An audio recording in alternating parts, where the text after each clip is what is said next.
Nandito kami para makiisa sa galit ng taong bayan ng sambayanan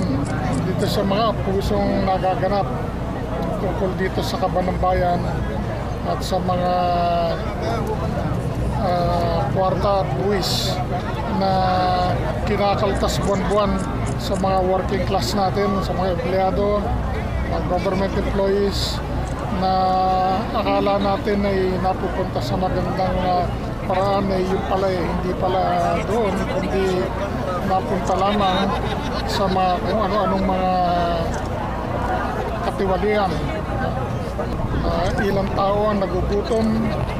ilang ospital ang dapat na sana government hospitals na dapat na-improve ang services,